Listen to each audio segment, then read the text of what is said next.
میں یہ حدیث پاک موجود ہے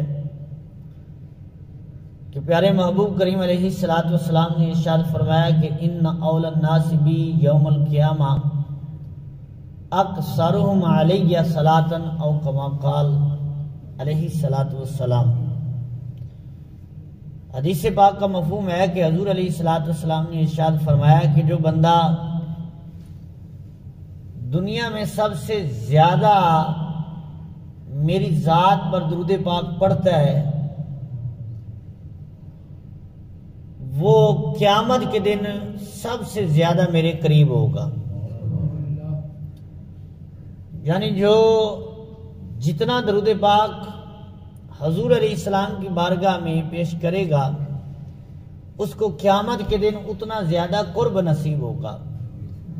اور دوسری حدیث پاک ہے حضرت ابی بن کعب رضی اللہ تعالی عنہ، آپ حدیث پاک کے راوی ہیں، آپ کہتے ہیں کہ میں نبی کریم علیہ السلام کی بارگاہ میں حاضر ہوا اور حاضر ہو کر عرض کیا کہ یا رسول اللہ علیہ السلام، میں جو وظائف کرتا ہوں ان میں ایک حصہ آپ کی ذات پہ درود پاک پڑھوں گا اور باقی 3 حصے جو ہے وہ دیگر میں وظائف جو ہے دیگر جو وظیفہ جو میں نے کرنا ہے میں وہ کیا کروں گا، کیا مجھے اجازت ہے؟ تو حضور علیہ السلام نے فرمایا یہ تیرے لیے بہتر ہے، لیکن فرمایا اگر تو درود اس سے اور زیادہ کر لے تو تیرے لیے اور زیادہ بہتر ہے۔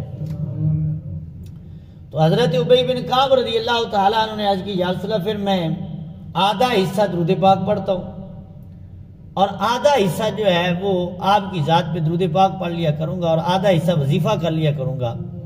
سرکار نے فرمایا یہ بھی ٹھیک ہے لیکن اگر اور زیادہ کرے تو تیرے لیے اور بہتر ہے۔ تو پھر حضرت ابی بن کعب رضی اللہ تعالیٰ عنہ نے عرض کیا یا رسول اللہ علیہ السلام پھر 3 حصے درود کر لیتا ہوں اور ایک حصہ جو ہے وہ دیگر وظیفہ جو ہے وہ کر لیا کروں گا۔ سرکار نے فرمایا یہ بھی ٹھیک ہے لیکن اور زیادہ کر لے تو تیرے لیے اور بہتر ہے۔ تو اب پھر انہوں نے عرض کیا چلو پھر باقی چھوڑ دیتا ہوں، آپ کی ذات پہ درود پاک ہی پڑھوں گا، ہر وقت آپ کی ذات پر درود پاک جو ہے وہی پڑھا کروں گا۔ تو سرکار علیہ السلام نے فرمایا اگر تو ایسا کر لے تو اللہ تعالیٰ تیری آخرت کا معاملہ بھی سنوار دے گا اور فرمایا باقی رہا دنیا کا معاملہ فرمایا وہ بھی سنور جائے گا، یعنی دنیا بھی سنور جائے گی اور آخرت بھی سنور جائے گی۔ جو حضور علیہ السلام کی ذات پہ درود پاک کی کثرت کرتا ہے اور زیادہ درود پاک پڑھتا ہے تو حصول برکت کے لیے ایک مرتبہ سارے حضرات جو ہے وہ بارگاہ رسالت میں درود و سلام کا دیا عرض کر لیجئے، پڑھیے الصلاۃ والسلام علیک یا سیدی یا رسول اللہ۔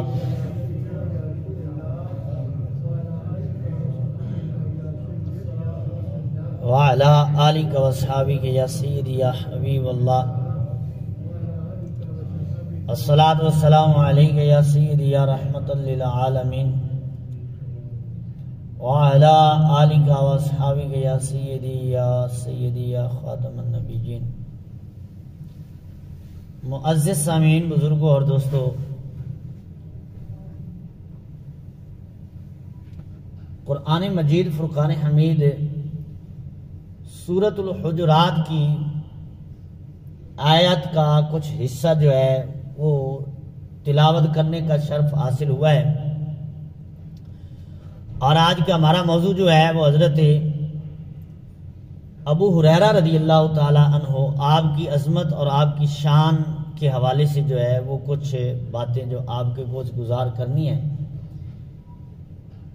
ہر صحابی نبی جو ہے وہ جنتی ہے، ہر پھول کی اپنی خوشبو ہے اور یہ باغ حضور کا لگایا ہوا ہے، اور اس باغ میں جتنے پھول ہیں نا ہر پھول کی علیحدہ ہی اپنی خوشبو ہے، اور اس باغ کو اللہ تعالیٰ نے قرآن میں کھیتی فرمایا ہے۔ 26 پارہ ہے اور سورہ فتح کی آخری آیت میں اللہ تبارک و تعالیٰ نے صحابہ کرام کی عظمت کو بیان فرمایا کہ یبتغون فضلا من اللہ ورضوانا سیماہم فی وجوہہم من اثر السجود ذالک مثلہم فی التوراۃ ومثلہم فی الانجیل کزرع اخرج شطأہ فآزرہ فاستغلظ فاستوى علی سوقہ۔ تو فرمایا جب اس کھیتی نے یہ صحابہ کرام کے پیچھے عظمت ہے. اب صحابہ کرام ہی اس سے مراد ہیں. قرآن پاک میں اللہ تعالیٰ نے فرمایا جب اس کھیتی نے اپنی جڑیں جمائیں اور اس کھیتی کا قد بڑھا، کھیتی بڑھنے لگی، تو کفار جو ہیں ان کو جو ہے وہ غیظ آیا، بڑا غصہ آیا، اور جو کھیتی اگانے والا ہے اس کو بڑی پسند آئی. تو یہ کھیتی کون سی؟ یہ صحابہ کرام کی ہے. اور اس کو اگایا کس نے؟ وہ اللہ کے محبوب نے اگایا ہے. ان کی تربیت کس نے کی ہے؟ حضور علیہ السلام نے کی ہے. اب قرآن پاک میں اللہ تعالیٰ نے ارشاد فرمایا وَلَٰكِنَّ اللَّهَ حَبَّبَ إِلَيْكُمُ الْإِيمَانَ وَزَيَّنَهُ فِي قُلُوبِكُمْ. سورہ حجرات میں اللہ تعالیٰ نے ارشاد فرمایا کہ اللہ تعالیٰ نے پسند کر لیا ہے تمہارے لیے ایمان کو. حَبَّبَ إِلَيْكُمُ الْإِيمَانَ وَزَيَّنَهُ فِي قُلُوبِكُمْ. اور فرمایا تمہارے دلوں کو اللہ نے مزین کر دیا ہے. اور پھر فرمایا وَقَرَّهَ إِلَيْكُمُ الْكُفْرَ وَالْفُسُوقَ وَالْعِصْيَانَ.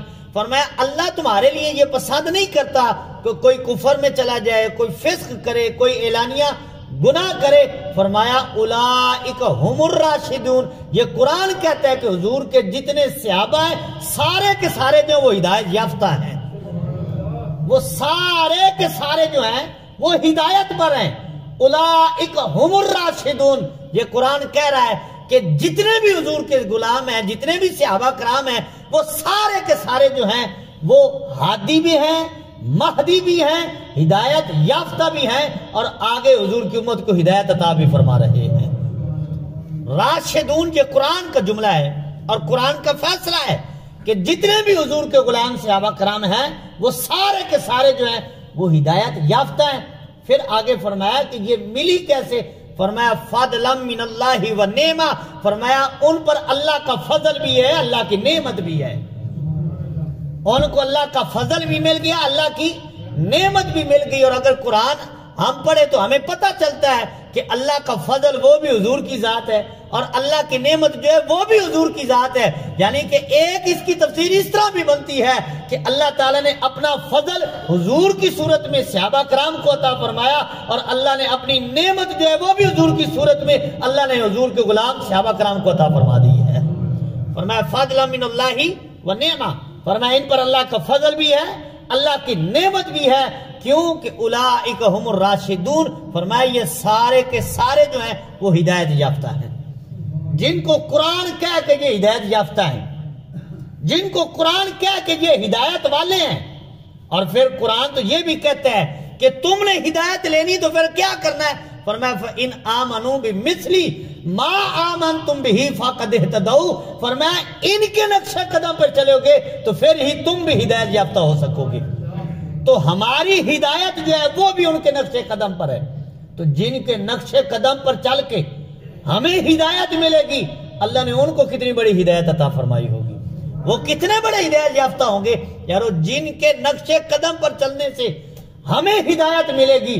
فرمایا ان کے نقش قدم پر چلو گے تو پھر ہی تمہیں ہدایت ملے گی. ان کو اپنا جو ہے وہ رہبر بناؤ گے تو پھر تمہیں ہدایت حاصل ہوگی. اور پھر قرآن پاک میں اللہ تبارک و تعالی نے ارشاد فرمایا سورہ انفال میں، فرمایا وَيُنَزِّلُ عَلَيْكُم مِّنَ السَّمَاءِ مَاءً لِيُطَهِّرَكُم بِهِ. فرمایا اللہ تعالیٰ نے آپ پر آسمان سے بارش نازل فرمائی. کیوں؟ لِيُطَهِّرَكُم بِهِ.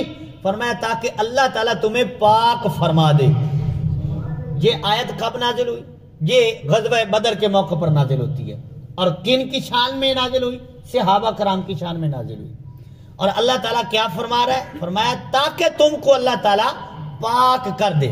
اور پھر 22ویں پارے میں تھوڑا سا جائیے اور وہاں ایک آیت کریمہ جو اہل بیت کی شان میں اکثر پڑھی جاتی ہے.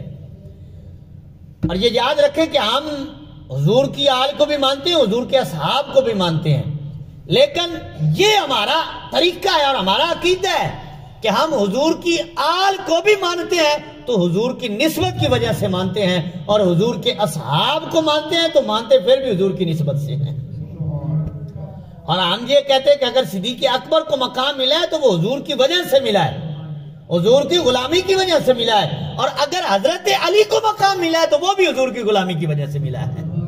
حضرت امام حسن اور حضرت امام حسین رضی اللہ تعالی عنہما اگر جنتی جوانوں کے سردار ہیں تو وہ وجہ کیا ہے؟ وہ نسبت حضور کی ہے۔ اچھا، اب قرآن پاک میں اللہ تعالیٰ نے جہاں اہل بیت کی شان کو بیان کیا تو وہاں یہ کلمات موجود ہیں، اور یہ بڑی مشہور آیت ہے، اور اہل بیت کی شان میں اکثر یہی آیت پڑھی جاتی ہے کہ انما یرید اللہ لیذھب عنکم الرجس اہل البیت ویطہرکم تطہیرا۔ مفہوم اس آیت کا یہ بنتا ہے کہ اللہ تعالیٰ نے حضور کے گھر والوں کے لیے ارادہ فرما لیا ہے کہ اللہ تعالیٰ ان کو نجاست جو ہے ان سے دور رکھے، وَيُطَهِّرَكُمْ تَطْهِيرًا، اور اللہ تعالیٰ ان کو خوب خوب پاک فرما دے۔ یہ آیت کریمہ موضوع نہیں، لیکن جو میں مسئلہ عرض کرنا چاہتا ہوں تو اس آیت کریمہ میں حضور کی آل کے بارے میں جو الفاظ آئے وہ یطہرکم ہیں۔ طہرا یطہرو یہ باب تفعیل ہے، اور پھر جہاں صحابہ کرام کی پاکی کو اللہ تعالیٰ نے بیان کیا وہاں بھی یہی الفاظ موجود ہیں۔ لیطہرکم بھی الفاظ کا فرق کوئی نہیں، کلمات کا فرق نہیں ہے، باب کا فرق نہیں ہے، مادے کا فرق نہیں ہے۔ جو صیغہ وہاں ہے وہ یہاں ہے، جو الفاظ وہاں ہیں وہ الفاظ یہاں ہیں۔ جس مادے سے اللہ تعالیٰ نے حضور کی آل کی پاکی بیان کی ہے اسی صیغے کے ساتھ اللہ تعالیٰ نے حضور کے صحابہ کرام کی بھی پاکی بیان کی ہے، اور یہ قرآن میں دونوں آیتیں موجود ہیں۔ حضور کی آل کے بارے میں اللہ تعالیٰ نے فرمایا یطہرکم تطہیرا، اور حضور کے اصحاب کے بارے میں بھی اللہ تعالیٰ نے فرمایا لیطہرکم بھی، تاکہ اللہ تعالیٰ ان کو پاک کر دے۔ اگر حضور کی آل پاک ہے، کیوں پاک ہے؟ کہ قرآن میں موجود ہے، تو پھر حضور کے صحابہ کرام بھی پاک ہے، کیوں پاک ہے؟ کیونکہ یہ بھی قرآن پاک میں موجود ہے، ان کی پاکی بھی اللہ نے قرآن میں بیان فرمائی ہے، اور حضور کے صحابہ کرام کی پاکی کو بھی اللہ تعالیٰ نے قرآن میں بیان فرمایا ہے۔ اگر حضور کی آل پاک ہے تو پھر حضور کے اصحاب بھی پاک ہیں۔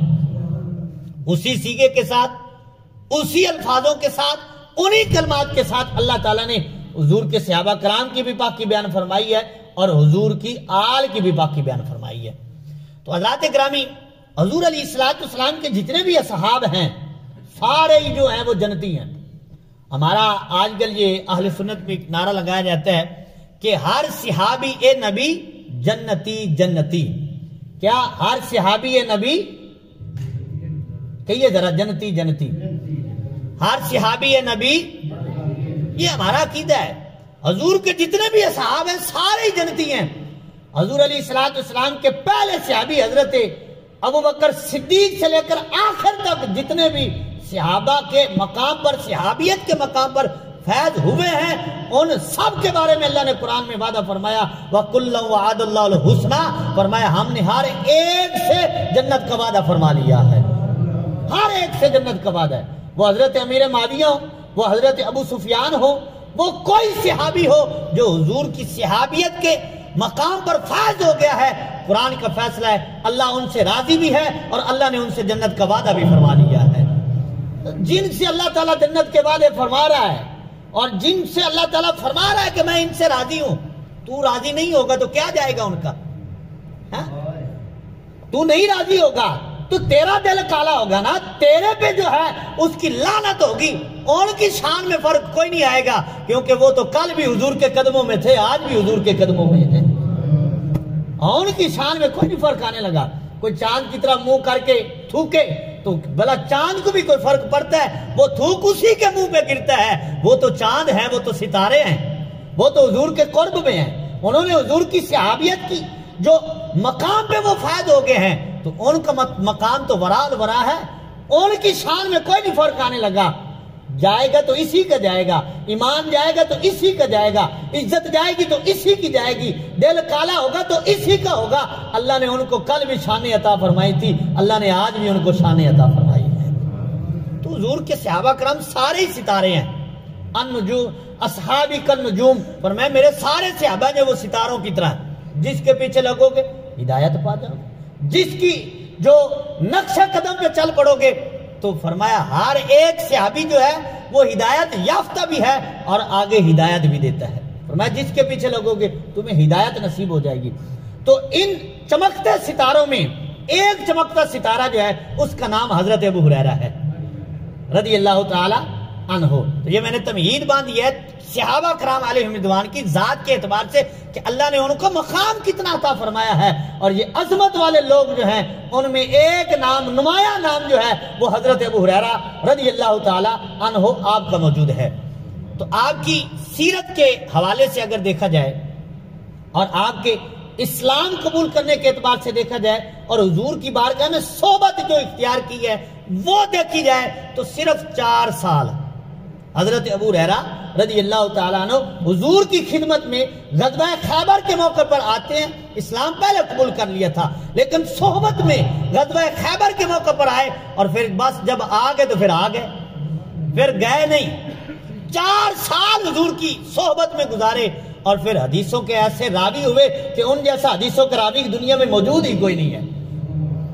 اور اسلام قبول کرنے کے حوالے سے میں ایک روایت عرض کروں گا۔ حضرت طفیل بن عمر دوسی حضرت ابو ہریرہ رضی اللہ تعالیٰ عنہ قبیلہ ہے دوس سے تعلق رکھتے تھے۔ آپ کو حدیث میں کئی جگہ پر دوسی کہا گیا ہے، اور دوسرا آپ کو یمنی بھی کہا گیا ہے۔ یمنی کیسے ہوئے؟ وہ اس طرح کہ جب یمن سے لوگوں نے کچھ ہجرت کی تو ایک قبیلہ جو ہے وہ قبیلہ دوس، یہ قبیلہ دوس جو ہے یہ ہجرت یمن سے کر کے آئے تھے، اس لیے ان کو یمنی بھی کہا جاتا تھا اور دوسی بھی کہا جاتا تھا۔ تو حضرت طفیل بن عمر دوسی رضی اللہ تعالیٰ عنہ آپ کسی کام سے مکہ شریف میں آئے، اور آپ کا قبیلہ جو ہے وہ قریب پہاڑیوں کے درمیان موجود تھا۔ 4 طرف پہاڑیاں تھی اور پہاڑیوں کے درمیان یہ قبیلہ بستا تھا، اور ان کو کسی کا خوف نہیں ہوتا تھا کیونکہ یہ ان کا قبیلہ قلعے کی طرح تھا۔ 4 طرف دیواریں جو پہاڑیاں تھی دیواروں کی طرح، حملہ کوئی نہیں ان پر کر سکتا تھا۔ تو حضرت طفیل بن عمر دوسی رضی اللہ تعالیٰ عنہ مکہ شریف میں آئے کسی کام سے۔ اب جب مکہ شریف میں آئے تو مکہ شریف کا ماحول بڑا عجیب ہے۔ جو باہر سے مسافر آتا، کوئی تاجر آتا تو آنے والے کو ایک ہی سبق دیا جاتا، حضور علیہ السلام کا نام لے کر، اور ان کی بات نہ سننا۔ کیوں ان کی بات کیوں نہ سنے؟ معاذ اللہ وہ کہتے کہ وہ مجنون ہیں، اور اس طرح کی کلمات کہتے، اور کہتے کہ جو ان کے پاس چلا جاتا ہے نا پھر ان کا ہی ہو کے رہ جاتا ہے۔ تو ان لوگوں میں حضرت طفیل بن عمر دوسی بھی تھے۔ آپ کہتے ہیں میں مکہ میں آیا تو مجھے ایک نے نہیں کئی بندوں نے کہا کہ محمد کی بات نہ سننا صلی اللہ علیہ وسلم، اور اتنا مجھے انہوں نے پکا کیا تو کہتے ہیں کہ میں نے اپنے کانوں میں روئی ڈال لی، اللہ اکبر، کہ کہیں ان کی بات میرے کان میں نہ پڑ جائے۔ اب جو تقدیر کا ہو وہ تو ہو کر رہتا ہے نا۔ تو کہتے ہیں میں کانوں میں روئی ڈال کے حرم کے قریب سے گزر رہا تھا کہ سرکار قرآن پڑھ رہے تھے۔ دلال النبوہ میں حضرت ابو نعیم نے یہ واقعہ لکھا ہے، اور بھی حدیث کی کتابوں میں موجود ہے۔ میں اختصاراً عرض کروں گا کہ حضرت طفیل بن عمر دوسی کہتے کہ میں جب قریب سے گزرا میں نے دیکھا کہ سرکار قرآن پڑھ رہے ہیں، تو میں بھی جا کر قریب بیٹھ گیا اور آواز میرے کانوں میں آ گئی۔ اور آپ خود کہتے کہ میں شاعر تھا اور بڑا بہترین شاعر تھے، اپنے قبیلے کے نامور شخص تھے۔ کہتے کہ جب میں نے کلام سنا تو میں نے دل میں کہا کہ اے طفیل ہے یہ کیا ہے، تو خود بڑا شاعر ہے، بڑے بڑے کلام سنے ہیں، تو ان کا کلام سن لے، اگر ٹھیک ہو تو مان لینا، اگر ٹھیک نہ ہو تو تجھے پتہ چل جائے گا، چھوڑ دینا، کلام سننے میں کیا ہے، تو خود سمجھدار ہے، شاعر ہے، اور شاعر آپ کو پتہ ہے کہ بڑا ماہر ہوتا ہے کلام سننے میں۔ یہ خود شاعر تھے۔ حضرت طفیل کہتے ہیں کہ میں نے روئی نکال دی اور میں حضور علیہ السلام کے پاس جا کر بیٹھ گیا۔ سرکار علیہ السلام تشریف لے کر جانے لگے، کہتے میں بھی حضور کے پیچھے پیچھے، اور میں نے عرض کی یا رسول اللہ، ابھی کلمہ نہیں پڑھا تھا، عرض کی کہ اے محمد صلی اللہ علیہ وسلم، میں نے یہ باتیں سنی ہیں اور یہ کفار یہ باتیں کر رہے ہیں، کیا ایسا ہی ہے؟ تو سرکار نے فرمایا تو خود سن کے دیکھ لے۔ تو حضور علیہ السلام نے قرآن پاک کی آخری 3 سورتیں، سورہ اخلاص اور معوذتین، سورۃ فلق اور سورہ ناس، حضرت طفیل بن عمر دوسی کو سنائی تو حضرت طفیل کہتے ہیں میں سنتا گیا، میرے دل کی دنیا بدلتی گئی، میں نے کہا کہ یہ کسی بندے کا کلام نہیں لگتا، کیونکہ میں نے بڑے بڑے شاعر اور بڑے بڑے جو ہے وہ نجومیوں کے کلام سنے ہیں، لیکن ان جیسا کلام میں نے کسی کا نہیں سنا ہے۔ کہتے بس سرکار نے پڑھا تو میں نے کلمہ پڑھ لیا، میں مسلمان ہو گیا۔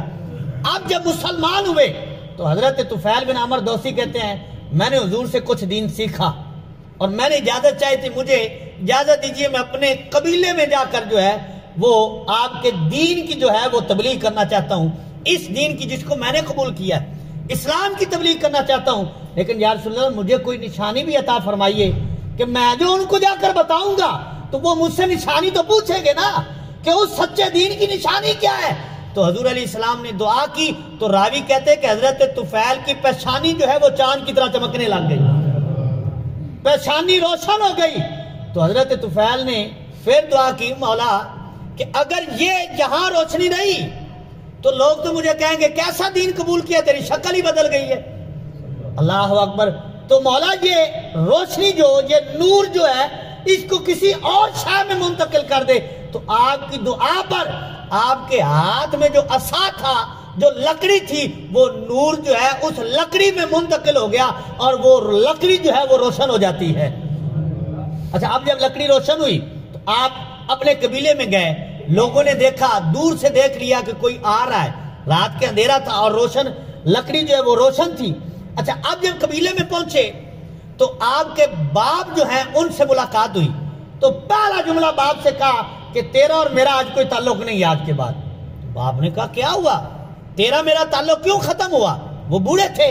تو حضرت طفیل کہتے میں مسلمان ہو گیا ہوں لہذا اب میرا اور تیرا تعلق ختم ہے۔ تو باپ نے کہا بیٹا جو تیرا دین ہے وہ میرا بھی ہے، میں بھی کلمہ پڑھ لیتا ہوں، میں بھی مسلمان ہو جاتا ہوں، جو تیرا دین وہ میرا دین۔ تو حضرت طفیل نے کہا ٹھیک ہے پھر غسل کر کے آئیے، غسل کروایا، کلمہ پڑھایا، وہ مسلمان ہو گئے۔ اب بیوی سے ملاقات ہوئی تو بیوی کو بھی وہی کہا کہ تیرا اور میرا اب کوئی تعلق نہیں ہے، میں مسلمان ہوں، میں حضور کا غلام ہوں، لہذا تو نے کلمہ نہیں پڑھا، تیرا اور میرا کوئی تعلق نہیں۔ تو اس نے بھی وہی کہا جو تیرا دین ہے وہ میرا بھی دین ہے، کلمہ پڑھ لیا، بیوی بھی مسلمان ہو گئی۔ تو اب کچھ عرصہ حضرت طفیل نے اپنے علاقے میں تبلیغ کی۔ حضرت طفیل بن عمر دوسی رضی اللہ تعالیٰ عنہ آپ تبلیغ کی اور ان کی تبلیغ پر جو ہے حضرت ابو ہریرہ جو ہے کلمہ پڑھ کے مسلمان ہو جاتے ہیں، مسلمان ہو گئے۔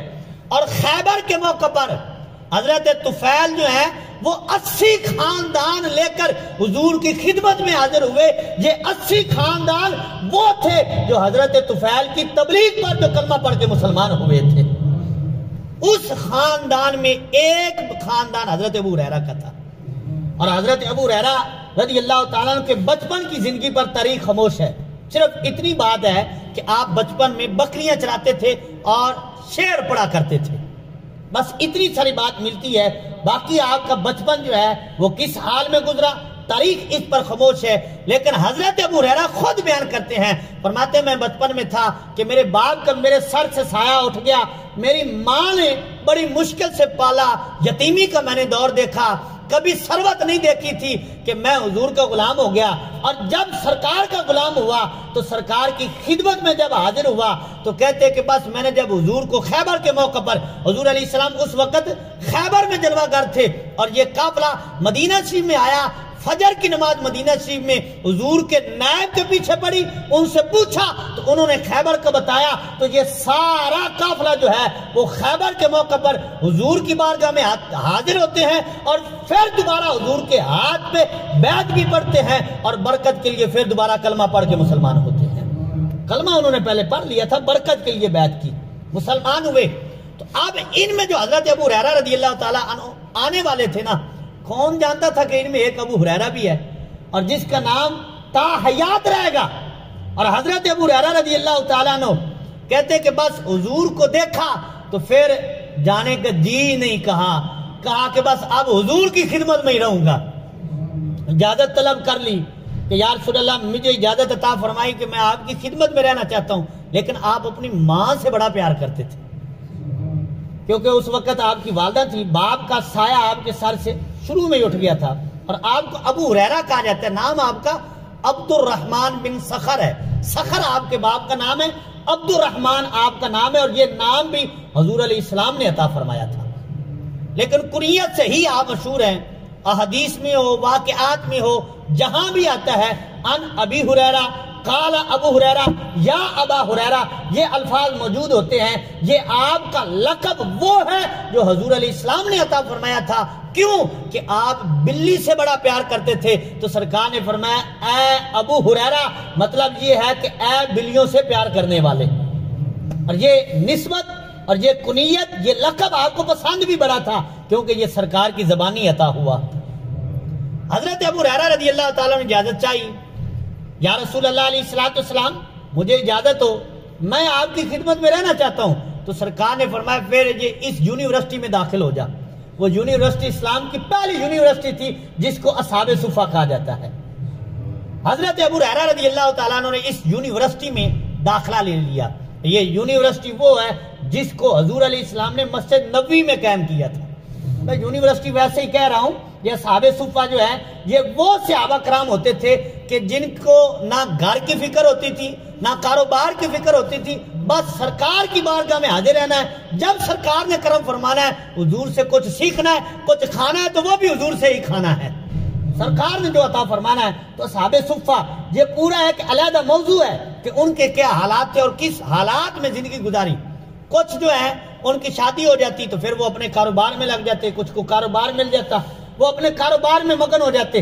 لیکن قربان جائیں حضرت ابو ہریرہ رضی اللہ تعالیٰ عنہ جب حضور کی خدمت میں آ گیا نا، تو پھر 4 سال تک جب تک سرکار حیات رہے ہیں، حضرت ابو ہریرہ نے نہ شادی کی ہے نہ کاروبار کیا ہے۔ وہ 4 سال حضر میں، سفر میں، گھر میں، باہر جہاں بھی حضور گئے ہیں، حضرت ابو ہریرہ حضور کی خدمت میں حاضر ہی رہے ہیں۔ اور یہ 4 سال میں حضرت ابو ہریرہ نے وہ برکتیں حاصل کی ہیں کہ جو کوئی اور نہیں کر سکا، جو کہ اللہ تعالیٰ نے حضرت ابو ہریرہ کے حصے میں رکھی ہیں۔ اور بظاہر دیکھا جائے تو یہ 4 سال مختصر سا حصہ ہے، یہ اتنا کوئی لمبا عرصہ بھی نہیں ہے، لیکن قربان جائے حضرت ابو ہریرہ نے یہ 4 سال میں اپنے اوپر لازم کر لیا تھا کہ میں نے حضور کی حدیثیں سننی ہے، لکھنی ہے اور یاد کرنی ہے۔ یہ آپ کا مشغلہ تھا، اور یہ خود ہی لازم کیا تھا کہ میں نے سرکار کی حدیثیں سننی اور کوئی کام نہیں کرتے تھے، باقی کاروبار میں چلے جاتے، باقی جو ہے وہ اپنے گھر چلے جاتے، صبح آتے پھر شام کو آتے کاروبار کر کے۔ لیکن حضرت ابو ہریرہ کو اور کوئی کام نہیں تھا، صبح بھی حضور کی حدیثیں سننی ہے، شام کو بھی حضور کی حدیثیں سننی ہے، دوپہر کو بھی حضور کی حدیثیں سننی ہے، سرکار کے فرمان سننے۔ اور پھر آپ لکھا کرتے تھے، لکھ لیا کرتے تھے، اور اکثر آپ کوشش کرتے تھے کہ سرکار جو فرما رہے ہیں میں لکھ لوں، اور بعد میں اکثر دفعہ آپ کو ہوتا کہ آپ بھول جاتے، آپ بات لکھتے اور یاد نہ رہتی، یاد کرتے یاد نہ ہوتی۔ تو ایک دن سرکار کی خدمت میں حاضر ہو گئے، بخاری شریف میں حدیث پاک ہے، عرض کی یا رسول اللہ علیہ السلام آپ کی حدیثیں سنتا ہوں مجھے بھول جاتی ہیں۔ تو سرکار نے فرمایا یہ کیا بات ہے؟ فرمایا یہ کپڑا بچھا نہ ذرا۔ اللہ اکبر۔ تو حضرت ابو ہریرہ اصحاب صفہ میں سے ہیں، اور میں ان کی سیرت پر اس لیے بھی بحث کر رہا ہوں، بات کر رہا ہوں، کیونکہ کچھ لوگ معاذ اللہ کہتے ہیں کہ ابو ہریرہ کے معاذ اللہ باپ کا پتہ ہی کوئی نہیں ہے۔ بھی پتہ کیوں نہیں ہے؟ وہ بچپن میں ہی فوت ہو گئے تو پتہ کیا کرنا ہے؟ اور بہت سارے صحابہ کرام ایسے ہیں کہ جن کے والدین جو انہوں نے کلمہ نہیں پڑھا تھا، انہوں نے کلمہ پڑھا، وہ مسلمان ہوئے۔ تو جو مسلمان ہو گیا وہ تو حضور کا صحابی ہے نا۔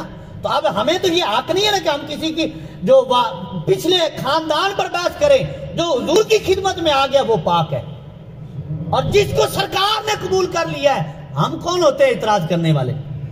اچھا حضرت ابو ہریرہ سرکار کی خدمت میں عرض کرتے ہیں یا رسول اللہ حافظہ کمزور ہے، یاد کوئی نہیں بات رہتی۔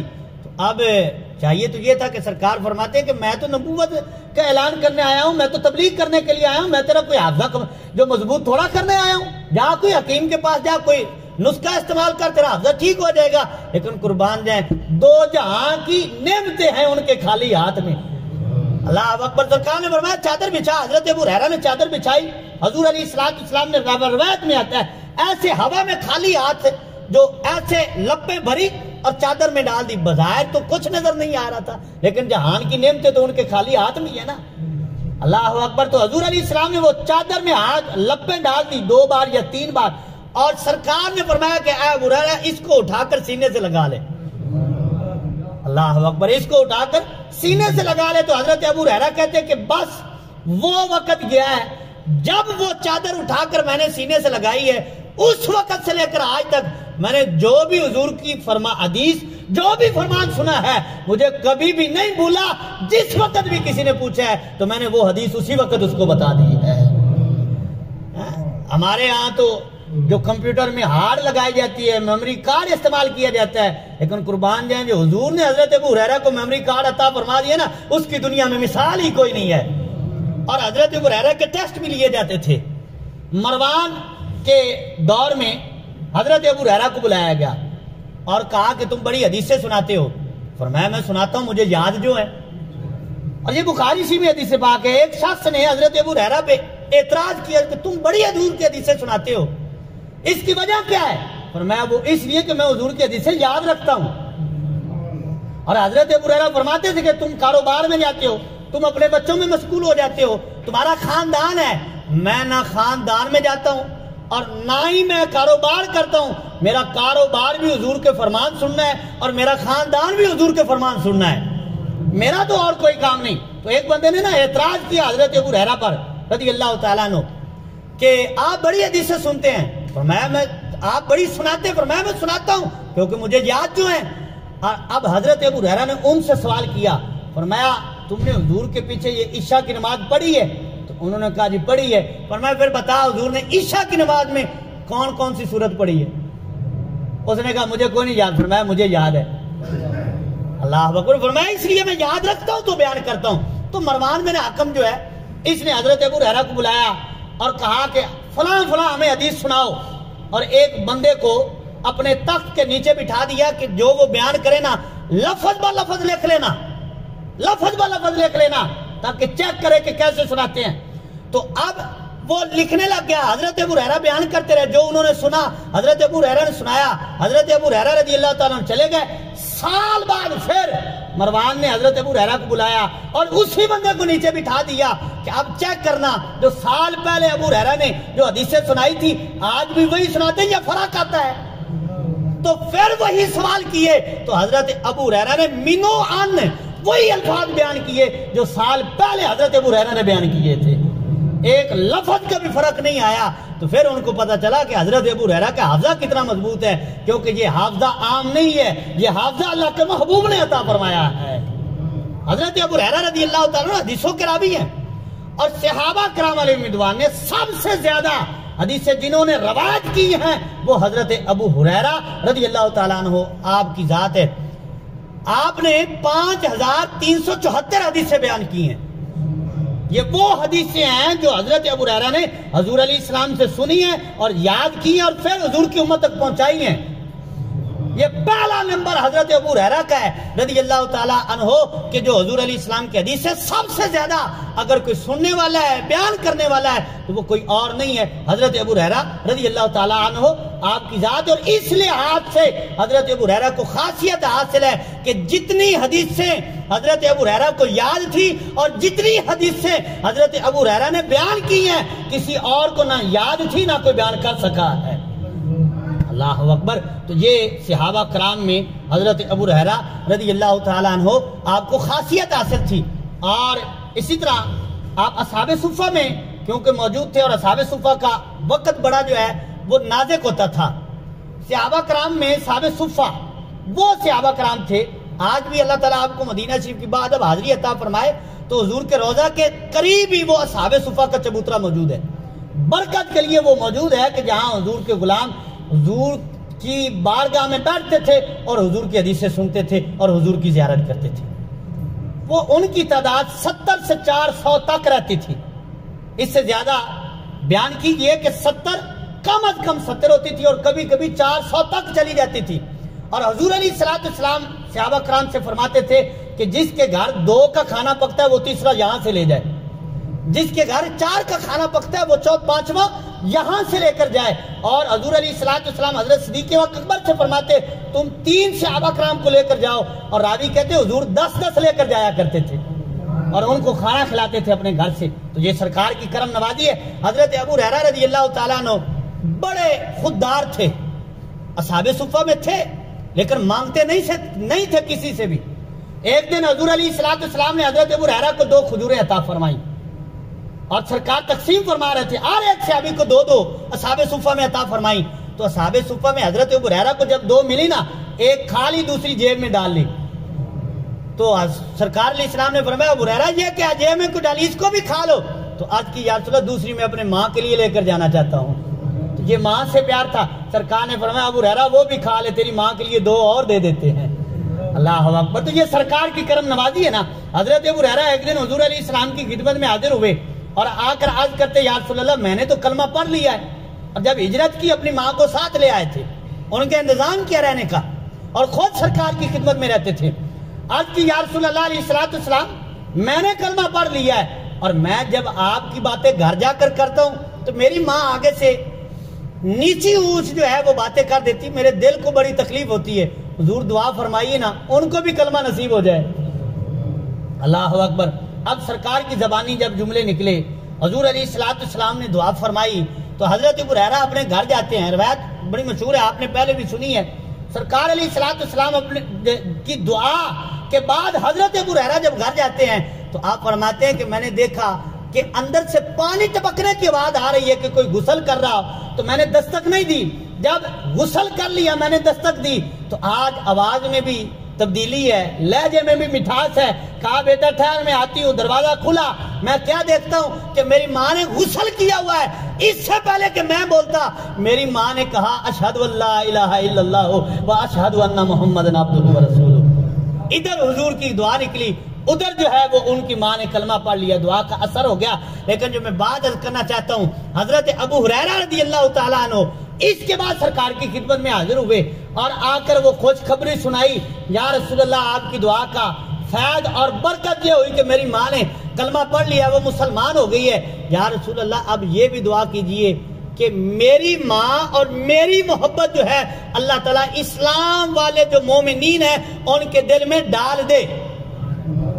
یہ خاص بات ہے جو میں عرض کرنا چاہتا ہوں کہ حضرت ابو ہریرہ اور ان کی والدہ کی محبت کے لیے دعا کی گئی، اور سرکار نے ہاتھ اٹھا کر اللہ کی بارگاہ میں دعا کی کہ مولا ابو ہریرہ اور ان کی والدہ جو ہے وہ مومنین کے دل میں ان کی محبت کو ڈال دے. تو آج دیکھ لیں یہ حضور کی دعا کا اثر ہے. جو مومن ہوگا وہ ابو ہریرہ سے بھی پیار کرے گا، ان کی ماں سے بھی پیار کرے گا. یہ سرکار کی دعا کی برکت ہے.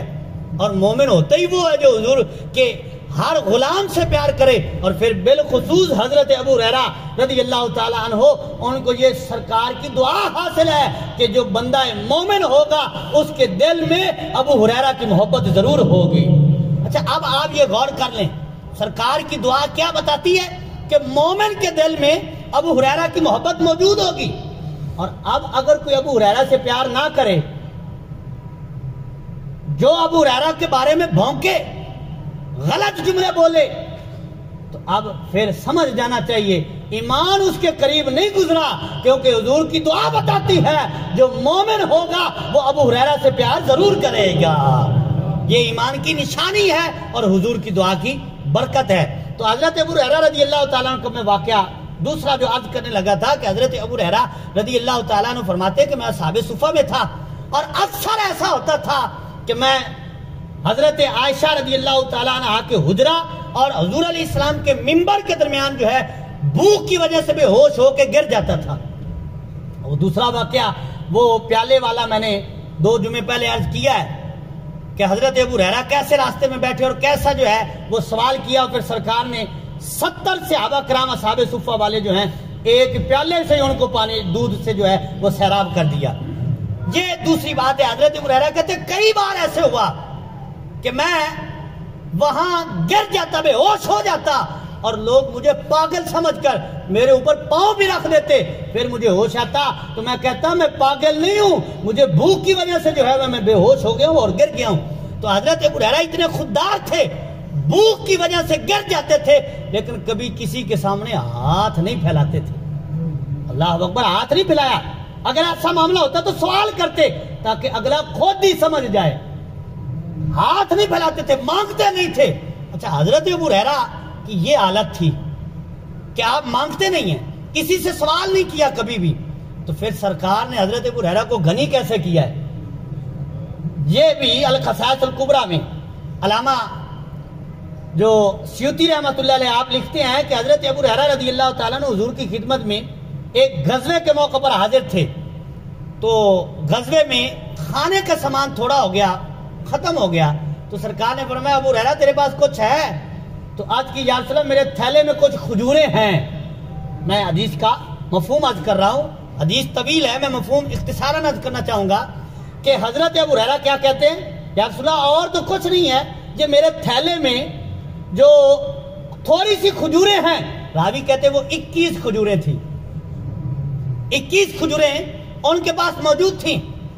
تو حضرت ابو ہریرہ رضی اللہ تعالیٰ نے عرض کی یا رسول اللہ یہ میرے پاس تھوڑی سی کھجوریں ہیں. تو وہ کھجوریں سرکار نے منگوا لی، فرمایا اس کو لے کر آؤ. تو حضور علیہ السلام نے وہ تھیلا کھجوروں والا سامنے رکھ لیا اور سرکار نے اس تھیلے میں ہاتھ پھیرا اور ہاتھ پھیر کر برکت کی دعا دے دی. فرمایا اے ابو ہریرہ آج کے بعد جب دل کرے اس تھیلے سے کھجوریں نکال لینا اور کھا لینا، کبھی اس کو الٹا نہ کرنا، جتنا جی چاہتا ہے اس سے نکال کے کھاتا جا. اللہ اکبر. اب حضرت ابو ہریرہ کہتے ہیں رضی اللہ تعالیٰ عنہ کہ اس تھیلے میں سے، اس زنبیل میں سے حضور علیہ السلام نے کھجوریں نکال کر سارے لشکر کو کھلائی اور پھر مجھے وہ عطا کر دیا اور حکم دیا کہ اس کو انڈیلنا نہیں ہے، الٹا نہیں کرنا ہے اور کھول کے دیکھنا نہیں ہے کہ کھجوریں کتنی ہیں. اور آپ خود بیان کرتے ہیں کہ اس میں جو کھجوریں تھی وہ صرف 21 تھی. فرماتے پھر حضور کے زمانہ گزرا، وہ 2-2.5 سال بعد میں سرکار کا زمانہ گزرا، پھر سرکار کا وصال ہو گیا. وہ تھیلا میرے پاس رہا، میں کھجوریں کھاتا رہا اور کھلاتا رہا. کوئی آ جاتا اس کو بھی دیتا، بچوں کو بھی کھلاتا، خود بھی کھاتا. اور حضور کے وصال کے بعد حضرت ابو ہریرہ کی ایک شادی کا ذکر آتا ہے. تو سرکار کا وصال ہو گیا، پھر اس کے بعد صدیق اکبر کی خلافت آئی، پھر اس کے بعد حضرت فاروق اعظم کی خلافت آئی. تھیلا حضرت ابو ہریرہ کے پاس موجود ہے. اور پھر آپ فرماتے ہیں حضرت عثمان غنی کی خلافت بھی گزر گئی. جس وقت حضرت عثمان غنی کا وصال ہوا، آپ کو شہید کیا گیا، آپ فرماتے ہیں میں اس وقت وہاں موجود تھا. جب آپ کو شہید کیا گیا تو اس جو بھیڑ میں جو ہے آپ فرماتے ہیں وہ تھیلا مجھ سے گر گیا، گم ہو گیا. اس کے بعد وہ مجھے نہیں ملا. فرماتے ہیں کہ اتنا وقت جو ہے یہ 30 سال بنتے ہیں. سرکار کا زمانہ اور پھر صدیق اکبر کی خلافت کے زمانہ، پھر فاروق اعظم کی خلافت کے زمانہ، پھر حضرت عثمان غنی کی شہادت تک کا زمانہ، یعنی آپ کی خلافت کا زمانہ. اس سارے وقت کو اکٹھا کیا جائے تو یہ تقریباً 30 سال بنتے ہیں. اور حضرت ابو ہریرہ فرماتے ہیں ان 30 سالوں کے میں جو ہے وہ تھیلا میرے پاس رہا اور ان 21 کھجوروں میں برکت اتنی آئی کہ ان 30 سالوں میں میں نے کھجوریں خود بھی کھائی، گھر والوں کو بھی کھلائی، اور اگر کوئی مانگنے والا آ جاتا تو ان کو بھی کھلا دیتا. اور کسی نے پوچھا ابو ہریرہ کتنی کھجوریں نکلی اس میں سے؟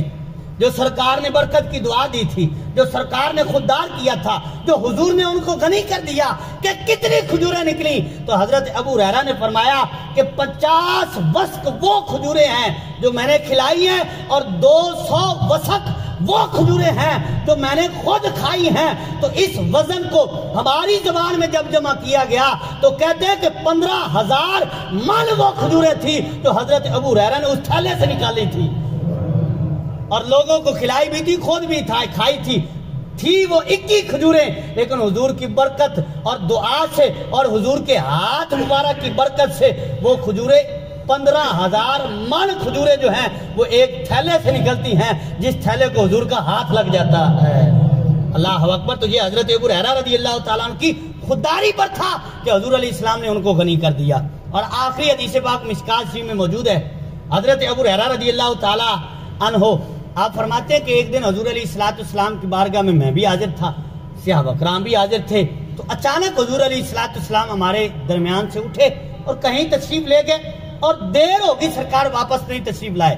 تو فرماتے ہیں میرے دل میں یہ خدشہ پیدا ہوا کہ حضور کو اتنی دیر ہو گئی ہے، کوئی جو ایسا واقعہ نہ آ جائے ان کے ساتھ کہ جو ہمارے قابل برداشت نہ ہو، نامعقول واقعہ پیش نہ آ جائے.